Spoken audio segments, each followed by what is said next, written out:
What's happening, YouTube? I'm Transient. Welcome to my channel. As always, we're playing Watcher of Realms.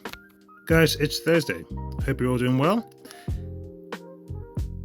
And because it's Thursday, we now know what the banner is for this weekend. Or the banners. So, we've got Crazy Invocation of Spirits, which is the simple 2x. Crazy Divine Summon, 2x. Then we have the Special Invocation of Spirits, which is a banner of Hatset and Ezrin. And then the epics are Vortex, Phelan, and Harpen. And then on Saturday, we have the Special Divine Summoning, specifically for one day, which is Xena and Brokir. Okay, with the epics of I, Livian, and Esme. Alright, so should we summon? First of all, Crazy Invocation of Spirits, unless you're brand new to the game and you're just trying to get heroes of any kind, it's not. We just obviously ignore that, and that goes same in hand with Crazy Divine Summoning. Okay, first of all, let's do the Special Invocation of Spirits. So epics, if you're early in the game, obviously Vortex is pretty much like one of the first heroes you really wish you need to get in terms of healing before any ancient healers. The ones you want are Vortex and Hollow. Basically, those pretty much can carry you through the early part of the game until you have had enough summons to get any of the legendary ones. Phelan is obviously an Esoteric Poison hero. As an epic, she's fairly useful, but obviously she's much more useful when you have a Esoteric Poison Lord who can facilitate more damage from her poisons. Then there's Harpen, who's just a bog standard marksman that does not really do anything or make much impact into the game. So yeah, there are those guys. Right, the two Legos, you've got Hatset, who's amazing, and Ezrin, who's very, very useful. But let's be honest, we have just come off about 3 months of just a ridiculous amount of banners coming out of our ears. I would be very, very surprised in the new if anyone has a huge amount of summons that they would want to just throw at this banner. Quite simply, there's just no point. Now, Hatset is fantastic. If you haven't got her, obviously she's absolutely amazing and she's very useful in lots of very good areas and so on. But she's no longer as rare as she used to be. It took me, when I started this game, well over 1.5 years to get Hatset, which was very annoying. But she's just not as rare as she used to be. Ezrin, he's an interesting healer. Single target, but his heals are massive. And also, he has a very particular skill, which... well, it's talent. Damage taken at any time will not exceed 60% of max HP, which can make him useful as a tank in Matrix. He does function well in GVG, sometimes. And yeah, but in terms of spending summons on him, it's not really necessary.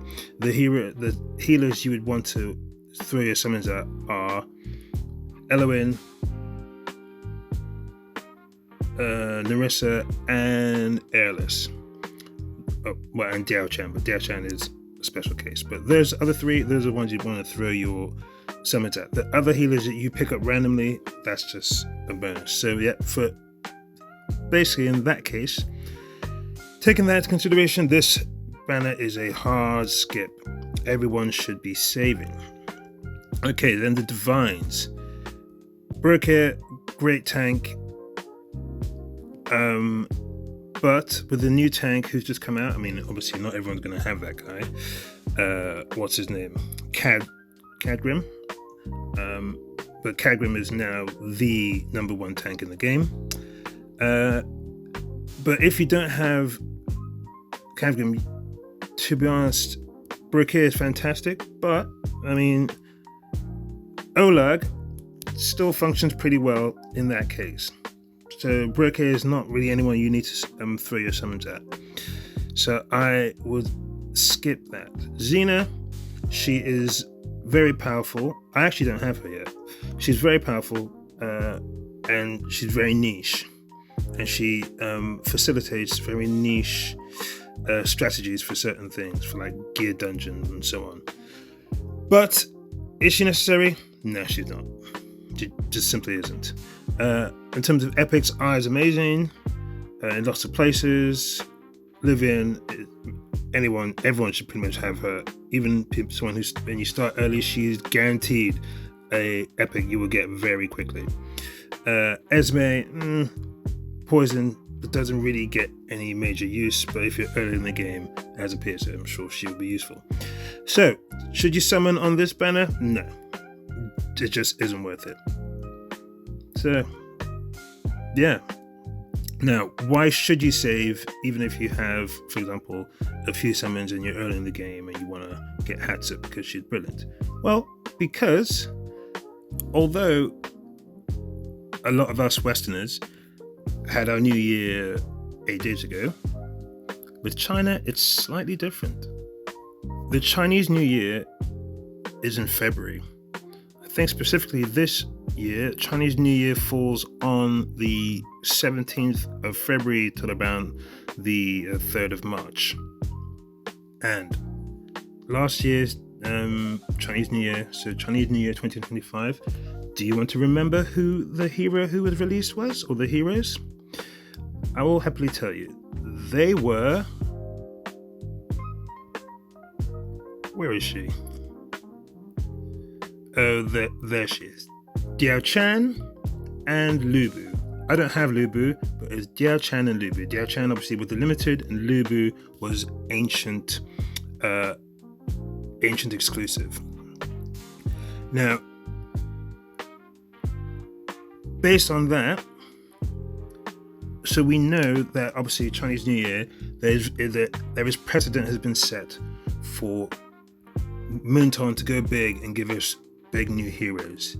There have also been a few rumors flying around about possible tacticians in soon-to-be banners. So, for that reason, everyone should pretty much be saving everything they've got for Chinese New Year.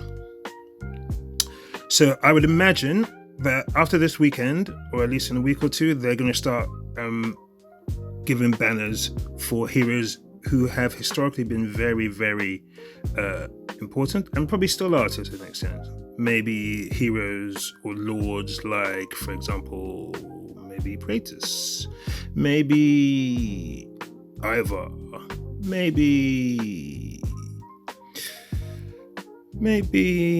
Valdrin. I don't know.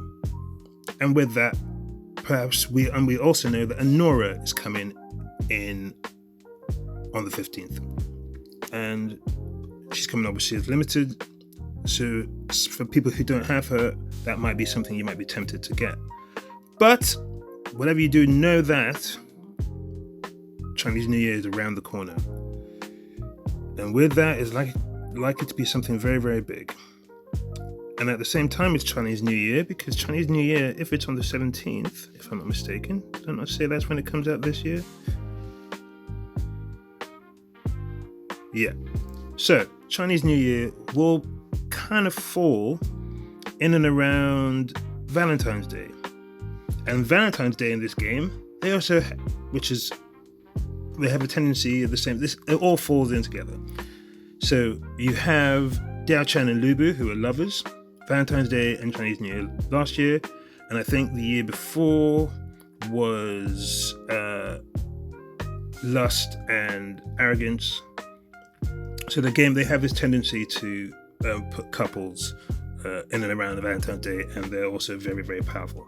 So yeah, so guys, I would suggest you don't summon this weekend, and you try your best to save as much as possible for Valentine's Day and Chinese New Year. So yeah, I'm going to leave that there. I'm going to go do some farming, because yeah, that's what I'm going to go do. All right, guys, whatever you do, do it well. I'm Transient, and I am out.